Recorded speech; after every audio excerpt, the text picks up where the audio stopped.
Здравствуйте, в студии Николай Борисов и обзор чрезвычайных происшествий. Глава Якутии Айсен Николаев на встрече с заместителем генерального прокурора России Игорем Ткачевым предложил выработать действенные методы борьбы с незаконным предпринимательством, которое подрывает легальный бизнес. К сожалению, у нас, как и во многих других субъектах, теневой бизнес пока чувствует себя достаточно безнаказанно, озвучил проблему Илдархан. Он напомнил, что с 2015 года в Якутии работает межведомственная комиссия по обеспечению законности в сфере предпринимательской деятельности при главе республики. Однако возникла ситуация, когда отсутствие правовой основы практически сводит на нет все возможные действия в этом направлении со стороны республиканских и муниципальных властей. Коллеги, я считаю, что более эффективной должна стать наша совместная работа по обеспечению свободы предпринимательской деятельности, по защите прав хозяйствующих субъектов. К сожалению, у нас, как и во многих других субъектах, теневой бизнес пока чувствует себя достаточно безнаказанно, так как действенные методы борьбы с нелегальным предпринимательством у нас практически отсутствуют. В этой связи есть предложение для внесения в адрес Генеральной прокуратуры. Мы предлагаем на уровне субъекта с участием прокуратуры решить вопросы по механизмам выявления и пресечения нарушений в сфере нелегального бизнеса и по порядку проведения совместной работы в этом направлении с другими правоохранительными органами. Ситуация, когда вне законодательного регулирования остаются проверки в отношении лиц, которые осуществляют незаконную коммерческую деятельность, на мой взгляд, должна измениться.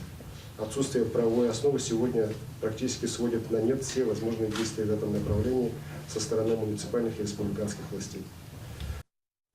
По итогам коллегии заявлено, что в прошлом году было отмечено снижение уровня преступности почти на 4%. На территории республики и зарегистрировано 11 936 преступлений. На 12% уменьшилось количество преступлений против собственности. На 8% снизилась преступность среди несовершеннолетних. С 67 до 73% увеличилась раскрываемость преступлений. Вместе с тем отмечен рост общего количества тяжких и особо тяжких преступлений, что требует принятия дополнительных мер.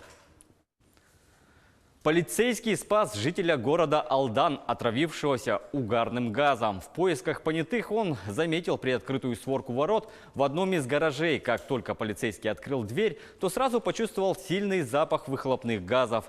За припаркованным в гараже автомобилем он увидел лежащего на полу молодого человека. Мужчина находился без сознания. Капитан полиции Сергей Басовский вытащил мужчину на свежий воздух и привел его в чувство. Немедленно была вызвана скорая помощь. Впоследствии медики диагностировали у пострадавшего отравление угарным газом. Спустя некоторое время 35-летний мужчина рассказал полицейским, что делал ремонт машины, при этом несколько раз заводил двигатель.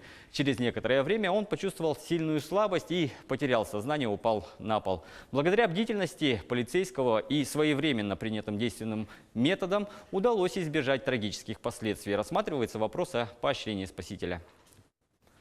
В федеральной повестке в Чувашии кавказская и среднеазиатская овчарки насмерть загрызли пенсионерку. Как сообщает региональный следственный комитет, 2 деревенские собаки, оставшись без присмотра, набросились на 3 сельчан. В результате 76-летняя женщина скончалась от полученных ран, а 2 мужчинам в возрасте 70 и 60 лет оказана необходимая помощь.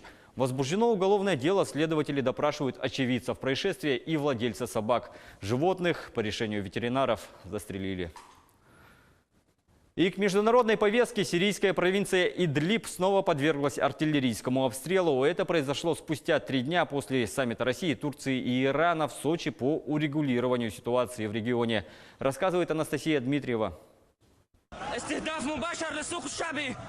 Сирийская провинция Идлиб снова стала мишенью мощного артиллерийского обстрела. Эти кадры распространила организация «Сирийская гражданская оборона», она же «Белые каски». На видео, размещенном в интернете в воскресенье, как утверждают авторы, бушует пожар на рынке города Маарат-эн-Нууман. На других съемках сотрудники белых касок ищут людей среди развалин разрушенного дома. На следующих кадрах пожарные тушат огонь в жилом районе города Хан-Шейхун.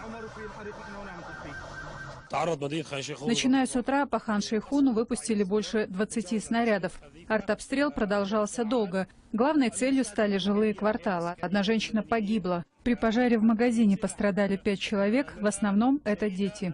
Обстрел Идлиба правительственными войсками произошел спустя 3 дня после саммита России, Турции и Ирана в Сочи. Эти страны выступают гарантами астанинского процесса содействия сирийскому урегулированию. После встречи Владимир Путин заявил, что Москва, Анкара и Тегеран согласны предпринять некие дополнительные шаги, направленные на улучшение ситуации в сирийском Идлибе. Позднее Кремль пояснил, что о военной операции речи не идет. Стоит отметить, что подтверждением этого видео пока нет. На этом пока все. Берегите себя.